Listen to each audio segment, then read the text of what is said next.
I love that you like give us a direct timeline here. It makes everything Yes. so much easier in discussion. Like I'm sure that if you hadn't done this, a lot of people would have said, you know, what if Heyday actually was like after a week prior and blah blah blah, and it's a week prior to Heyday. Like That was something thank you actually. for this. You're welcome.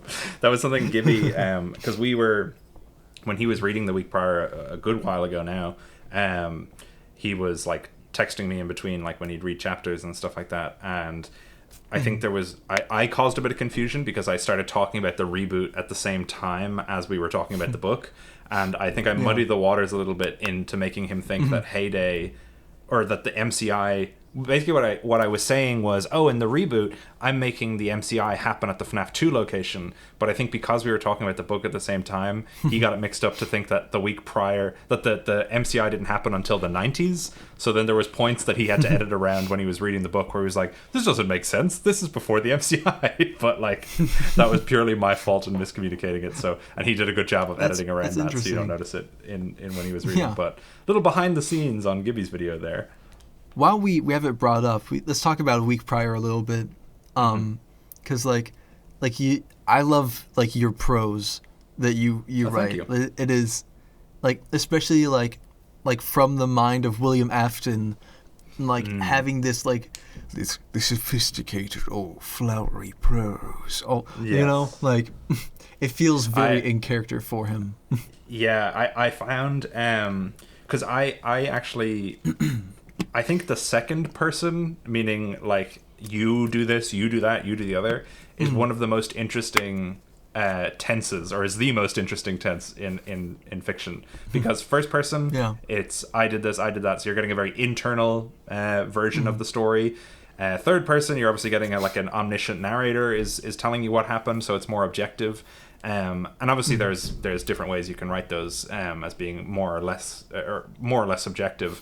But I think the second person is super interesting because the narrator exists as this sort of like omniscient entity in the same way that they do in a third person story, but the narrator's job is to convey to the reader how another person felt. So there's almost like this mixture of the two tenses. And so when you're writing about like William as a killer, you don't necessarily have to go into the first person where you have to think all the thoughts out exactly the way William would think them. But the narrator, I like to think the narrator's a little bit in on it. You know, the narrator knows William's not a good person, but he's also trying to convey to the reader that William thinks he is. So there's a little bit of tongue-in-cheek going on with the narrator, like with me, talking about William, Yeah. but trying to, like, it's almost as if William was like, William would agree with the narrator if he was reading it, you know. Like he would Yeah. think the Yeah. narrator was on his side, but when we read it we go, oh my god, he's so awful, but he thinks he's great, you know. So there's a lot of fun that I have with that when I'm writing it, and especially from having to write a character who is so awful, and also trying to make you not just want to put the book down, like wanting to actually keep reading the story. And I think that's something with the reboot in general, trying to convey the depth of evil that William has, and we'll obviously see a bit more of that when we get into the minigame section, but like showing the actual reality of what he's doing. Because with the mainline series, yes, it's true that he's a child murderer, and yes, it's true that he did all these horrible things, but because we don't usually get into it, for, you know, reasons which Scott, I'm sure, has, you know, not wanting to delve into those, but like when you stop and think about it and have to convey it and actually show what a child murderer is like and is thinking, even if it's tied up in all this like silly sci-fi stuff, it's still, it just like hits you in a horrible, like guttural place where you're just like, ugh, he's awful. Especially in the week prior when he showed such a terrible father as well, to Michael, and like, how abusive he can be. Yeah, like fuck this guy, man. Like you suck, William. Yeah. 100%. Yeah, he is really, really awful, but he thinks he's not, which I think is important, and also trying to maintain a little bit of that. Like he's not. I don't see him as super cartoonish. Like obviously he's performative and he's theatrical, but he's still quite grounded in his evil, or at least I try and convey him in that way, that he's not supervillain-esque. He's more like a horrendous serial killer who is just directing his serial killerness into more silly sci-fi stuff. I mean, I try to convey him that way too. Yes, exactly. Yeah, like he's got that flair to him, but he's still quite, grounded. He's still pulling on the regular emotional heartstrings. He's not Palpatine, wringing his hands and cackling. Which I think you bring a lot of subtlety to him. That is one of the things that, like, I'm gonna say this, and this is gonna be very, very divisive when I say it, but like, the people who are so opposed to the WillCare thing, that they're like, he's not allowed to have the emotion love, or the emotion happiness, or even like any connection to a single person or child. Like, that's just unrealistic. Like, at that point, you don't want a character, you want an idea. And like, I get that a lot of people want that for him out of the main series and stuff like that, but I feel like he's very much like he can, even if he doesn't, if it's not true like love that he feels, it is like a connection of like almost ownership, but he thinks of it in his mind as like love, because that's all that he really knows, Yeah, like he can be much more complex than people make him out to be, I think. Yeah, I think the whole WillCare debate, and the reason people get so caught up in like, no, he can't feel that. That's, how dare you even suggest that? And people get annoyed about it. Like, people get genuinely angry when you suggest it.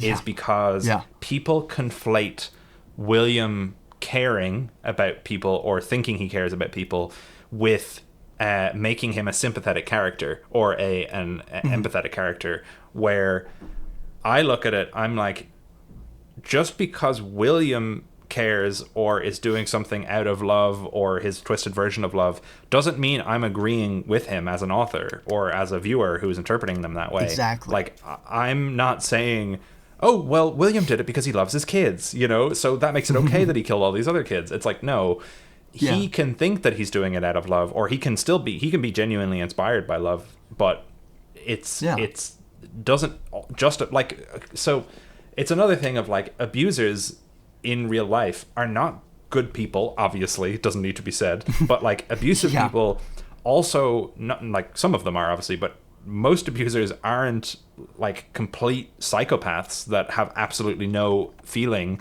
They are extremely damaged and warped people that fail to take accountability or responsibility for what they do, and oftentimes that is accompanied with this like misrepresentation in their own mind of like what they're doing, and like, just because somebody is abusive doesn't mean that they don't think that they love the person or that they care about the person. And it's a weird thing with FNAF as well.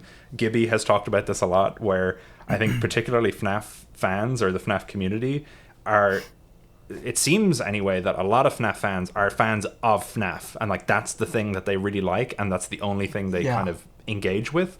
And so, like, to me, saying the bad guy has a sympathetic motivation, or has like an understandable motivation, is the like most basic thing that I can think of in terms of writing. Like, every famous villain in history, regardless of how horrible they are, most of the time have some sort of like reasonable characteristic that you can latch onto, and it's a cautionary tale of like, look, this person, despite all the bad things they did, you can understand them. It doesn't make them a good person, but it makes them a real person.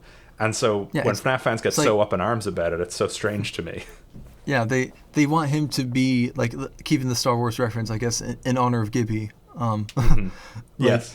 Like, they want him to be Palpatine, but he is like, he can be like, depending on like how you interpret it, like, he can be like this sort of like Anakin like figure, like into Darth Vader, where he's like, he does have that general, that starting point of, you know, it could be like, oh, I want to bring my son back to life or whatever. And then that leads him down the path of the dark side. Yeah. You know? I think if anyone usually has an issue with the Darth Vader comparison, it's that George specifically was writing Anakin and Darth Vader, at least after the first one, to be a character to be redeemed. Whereas I don't see William as a redeemable character. Like, I also don't think Darth Vader, given what he does in the prequels, should really have been redeemed. But it's also a very different, like, style of story. But I absolutely agree with you that, like, that fall from grace is the relatable aspect. And there is an element of tragedy when somebody turns to evil or to darkness. Like, even if it's not, you don't feel bad for that person for doing those things. It's like, it's sad that happened because it didn't have to. So, like, I'm trying to think of other characters who he's comparable to. I guess it'd be like the Joker. You know, like, that's a classic one. Like, oh, he went through a bad situation, now he's evil. But, like, it doesn't also mean that you're, like, crying over the Joker and you're like, no, it's so sad. I wish he was, you know, happy. I wish he could get better. Chaos is the only way he knows. Give him a break. Yeah, come on, guys, come on. But yeah, I agree that he is. I think a lot of mainline FNAF fans who complain about stuff like WillCare are conflating his, like, sympathetic backstory or his sympathetic reasons for doing things with him being a good person, or people who claim that thinking he's a good person. Which is not true. And I try to ride that line, especially in the week prior, and like Anniversary and Heyday. But yeah, WillCare is canon. WillCare is canon. Fight me. But not that he's a good dad. If you read the week prior, if you read a week prior, you'll know he's not a good dad. And if you read that and think I think he is, check yourself.